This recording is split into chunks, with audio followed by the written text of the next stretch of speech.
ভোলা ঘোষ অল্পের জন্য বেঁচে যান। গাড়ি দুর্ঘটনায় মৃত্যু হয় তার ছেলের এবং তার গাড়ির চালকের।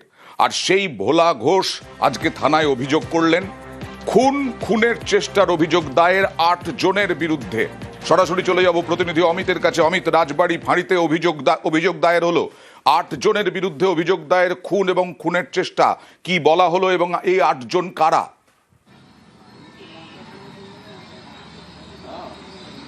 তবে এখনো পর্যন্ত পুলিশ সূত্র থেকে দাবি করা হচ্ছে গতকালের যে ঘটনা, সেই ঘটনায় ভোলা ঘোষের তরফে যে অভিযোগ জানানো হয়েছিল, লিখিত অভিযোগ, সেই অভিযোগের ভিত্তিতে খুন ও খুনের চেষ্টার এই দুটো ধারাতে মামলা রুজু করা হয়েছে। এবং এখনো পর্যন্ত পুলিশ সূত্রে যেটা দাবি করা হচ্ছে, আব্দুল আলিম মোল্লা এবং নজরুল সহ আদার্স, মানে সেখানে হচ্ছে যে এফআইআর যে করা হয়েছে তাতে সেখানে কিন্তু 2 জনের নাম এখনো পর্যন্ত পুলিশ সূত্র থেকে যেটা জানা যাচ্ছে যে আব্দুল আলিম মোল্লা, যার বিরুদ্ধে অভিযোগ ছিল, তিনি নাকি গাড়ি চালাচ্ছিলেন, এবং নজরুল, যিনি বর্তমান এই লরি বা ঘাতক ট্রাকের মালিক, এই 2 জনের নাম সহ আদার্স রয়েছে এফআইআর। কারণ এখনো পর্যন্ত ভোলা ঘোষ যেটা বলেছিলেন যে তিনি অভিযোগ লিখিত অভিযোগ জমা দিয়ে তিনি বেরিয়ে বলেছিলেন যে তিনি মোট 8 জনের বিরুদ্ধে তিনি লিখিত অভিযোগ জানিয়েছেন। সেক্ষেত্রে পুলিশ সূত্র থেকে দাবি করা হচ্ছে যে ভোলা ঘোষের লিখিত অভিযোগের ভিত্তিতে খুন ও খুনের চেষ্টা দুটো ধারাতে মামলা রুজু করা হয়েছে। সেক্ষেত্রে এখনো পর্যন্ত পুলিশ সূত্রে যেটা জানা যাচ্ছে যে আব্দুল আলিম মোল্লা এবং নজরুল সহ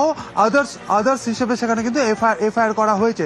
এই আদার্সের মধ্যে কারা রয়েছে? কারণ প্রথম থেকে যে অভিযোগ ভোলা ঘোষ করে আসছেন যে এই যে ঘটনা, এই ঘটনার নেপথ্যে রয়েছে বা এই ঘটনার পরিকল্পনা করেছেন শেখ শাহজাহান জেলে বসে। সেক্ষেত্রে এই আদার্সের মধ্যে কি শাহজাহান রয়েছে, এই বিষয়টি আরো স্পষ্ট হবে যখন বিস্তারিতভাবে এফআইআর কপি যখন সামনে আসবে, তখন জানা যাবে পুলিশ সূত্র থেকে কি দাবি করা হচ্ছে বা এফআইআর বা যে লিখিত অভিযোগ যেটা জমা পড়েছে পুলিশের কাছে, সেখানে শাহজাহান সম্পর্কে কি অভিযোগে লিখেছেন সেটা আরো কিন্তু স্পষ্ট হবে। তবে এখন পর্যন্ত পুলিশ সূত্র থেকে যেটা জানা যাচ্ছে যে আব্দুল এবং নজরুলের নাম কিন্তু এফআইআর রয়েছে এবং বাকি আদার্স হিসেবে দেখানো হয়েছে। কারণ ভোলা ঘোষ যে 8 জনের কথা বলেছে তাতে শাহজাহানের নাম লিখেছিল কিনা সেটা কিন্তু এখন পর্যন্ত আমাদের কাছে স্পষ্ট নয়, এবং পুলিশ সূত্র থেকে আরো পরবর্তী সময় কিন্তু স্পষ্ট হবে। তবে খুন ও খুনের চেষ্টা এই দুটো ধারাতে কিন্তু মামলা রুজু করা হলো। ওকে, এই নজরুলকে নামই উঠে এসেছিল যে ওই নজরুল আপাতত অলিখিতভাবে এই ট্রাকের মালিক,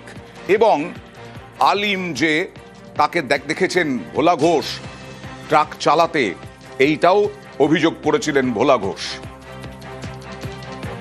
একেবারে জেলবন্দি থেকে ছাড়া পাওয়া ট্রাকে থাকতে পারবেন এখানে? যদি প্রশাসন ঠিকঠাক কাজ করে নিশ্চয়ই আবার দাঁড়িয়ে যাবো। আর একটা জিনিস যেটা আমি জানি যে একবার যদি হচ্ছিল বাঘের দাম ভেঙে যায়, পুনরায় সেই কামাতে পারবে।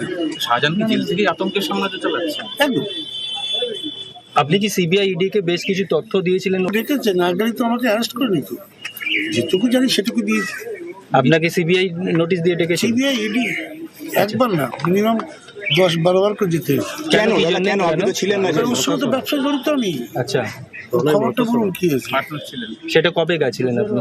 গিয়েছি আমি আপনার 2024 সালের মার্চের 12 তারিখ থেকে শুরু হয়েছে। মার্চের 12? কি আপনাকে মারার চেষ্টা? কমপ্লেন একটা হয়েছে, মোর দ্যান 8 এর বিরুদ্ধে মামলা হয়েছে।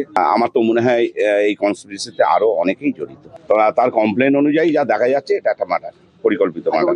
শেখ শাহজাহানের নাম আছে? অ্যাসোসিয়েটস আছে আরো। শেখ শাহজাহানের পরিবারের সদস্য কি হয়? অবশ্যই আছে। শেখ শাহজাহানের নাম আছে? অবশ্যই আছে। বলছি যে ইতিমধ্যে কি কারো কি গ্রেপ্তার করেছে এখনো? না, এখনো পর্যন্ত কেউ গ্রেপ্তার হয়নি। এই 24 ঘন্টা কেটে যাওয়ার পরে এত দেরি কেন? অভিযোগটা দেখুন, তার একটা পুত্র সন্তান গেছে, অভিযোগটা তার তরফ থেকেও যেমন দেরি হয়েছে। তবে পুলিশ মনে করলে পুলিশ মোটা একটা এফআইআর করতেই পারবে।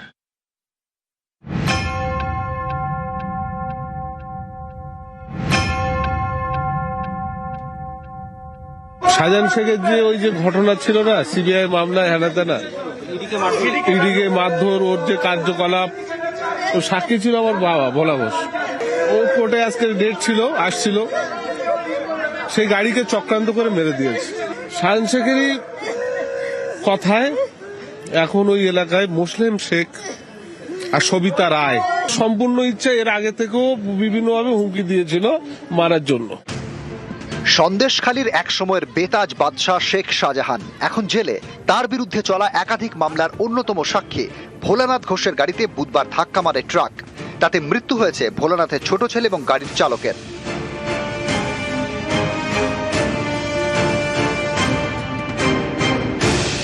গাড়ি যখন আসছে আমি তো চলে গেছি।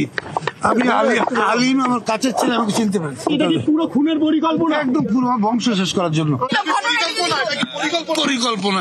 এখান থেকে বেলুনটা পেটে এখানে লাগিল। সামনে সিটে বসেছিলেন? সামনে। আর ছেলে পিছনে। ছেলে পিছনে সিটে বসেছিল। এটা কি শাহজাহান ঘনিষ্ঠ? একদম। শাহজাহানের সাক্ষীতে মূল সাক্ষী মামলায় হওয়ার জন্যই কি আক্রমণ মনে হয়? হতে পারে। বুধবার সকাল 9:30 সন্দেশখালীর বাড়ি থেকে বসিরহাট আদালতে যাচ্ছিলেন শাহজাহান মামলার সাক্ষী ভোলানাথ ঘোষ। ভোলানাথ ঘোষ পেশায় ব্যবসায়ী, গাড়ি চালাচ্ছিলেন শাহানুর মোল্লা। ড্রাইভারের পাশের সিটে বসেছিলেন ভোলানাথ ঘোষ, পিছনে ভোলানাথের ছেলে সত্যজিৎ। ভোলানাথের দাবি, গাড়িটি যখন সরবেরিয়া থেকে মালঞ্চর দিকে যাচ্ছিল তখনই ট্রাকের ধাক্কা। উল্টো দিক থেকে আসা ট্রাক ধাক্কা মারে গাড়িতে। পাশের নয়নজুলিতে ছিটকে পড়ে গাড়িটি, জলাশয়ে পড়ে যায় ট্রাকটিও। ঘটনাস্থলে মৃত্যু হয় ভোলানাথের ছোট ছেলে এবং গাড়ির চালকের। ট্রাক চালক পালিয়ে যান বলে দাবি।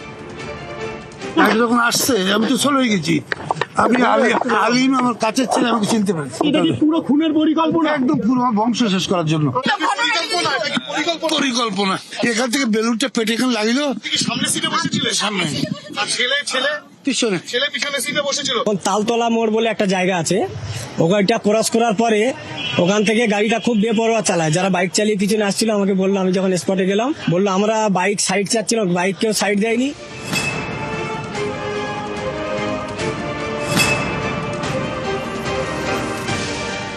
ভোলানাথ ঘোষ শেখ শাহজাহানের এক সময়ের সাকরেদ, শাহজাহানের নানা কর্মকাণ্ডের অন্যতম বড় সাক্ষী। তার গাড়িতেই এদিন ট্রাকের ধাক্কা। ও কোর্টে আজকে ডেট ছিল, আসছিল, সেই গাড়িকে চক্রান্ত করে মেরে দিয়েছে। শাহান শেখেরই কথায় এখন ওই এলাকায় মুসলিম শেখ আর সবিতা রায় ওই লরিটা কিছু দূর আগে থেকে ওয়াচ করছিল যে গাড়ি এরম টাইমে আসতে পারে, কোর্টের উদ্দেশ্যে যেতে পারে। সেই উদ্দেশ্য করে সেই সময় ওরা গাড়িটাকে দিয়ে অ্যাটাক করেছে। এর আগে থেকেও বিভিন্নভাবে হুমকি দিয়েছিল মারার জন্য। ওখানে একটাই রাত চলে, শাহজাহান শেখ। নিউজ 18 বাংলা। ঘাতক ট্রাক দুর্ঘটনাগ্রস্ত গাড়ির ফরেনসিক পরীক্ষা। শাহজাহান মামলায় সাক্ষীর গাড়িতে ট্রাকের ধাক্কা। রাতেই নয়নজুলি থেকে ট্রাক ও গাড়ি তোলে পুলিশ। পেট্রোল পাম্পে ট্রাক ও গাড়ির ফরেনসিক পরীক্ষা।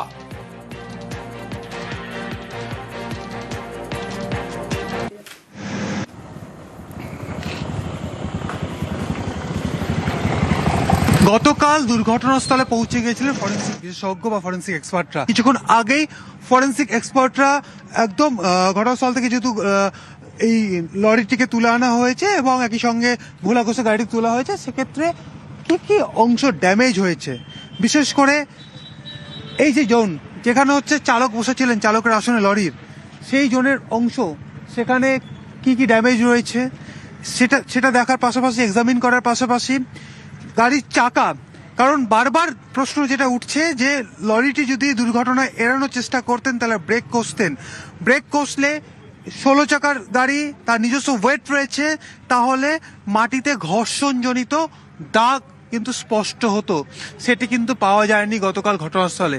সেক্ষেত্রে চাকা এক্সামিন করেছেন, ব্রেকের অংশ অর্থাৎ টেকনিক্যাল কোনো ফল্ট হয়েছিল কিনা। আমি এবার দেখাতে বলবো, ক্যামেরা পার্সন কাঞ্চনকে দেখাতে বলবো যে এটি হচ্ছে ভোলা ঘোষের যে গাড়ি, যে গাড়ির সামনের আসনে অর্থাৎ এই যে আসন সেখানে হচ্ছে চালক বসেছিলেন, তার ঠিক পাশের সিটে অর্থাৎ তার চালকের বাঁ দিকের আসনে ছিলেন হচ্ছে ভোলা ঘোষ এবং চালকের ঠিক পেছনের অংশ এই যে উইন্ডো দেখতে পাচ্ছ এখানে কিন্তু বসেছিলেন হচ্ছে ভোলা ঘোষের ছেলে। এবং গাড়িটার ড্যামেজ আমি বলছি, ফরেনসিক এক্সপার্টরা যে বিষয়টি মাপযোগ করছিলেন এবং একই সঙ্গে নমুনা সংগ্রহ করলেন, সেক্ষেত্রে এই গাড়িটির যে ড্যামেজের অংশ তুমি দেখতে পাচ্ছ যে একদম গাড়ির ডান দিক অর্থাৎ যেদিকে স্টিয়ারিং থাকে, এয়ারব্যাগ বেরিয়ে এসছে, মানে কতটা সজোরে এই গাড়িতে আঘাত করা হয়েছে বা ধাক্কা মারা হয়েছে দেখে বোঝা যাচ্ছে এয়ারব্যাগ বেরিয়ে এসছে। এবং তারা এক্সামিন করছিলেন এই অংশগুলো, যে অংশগুলো ক্ষতি হয়েছে।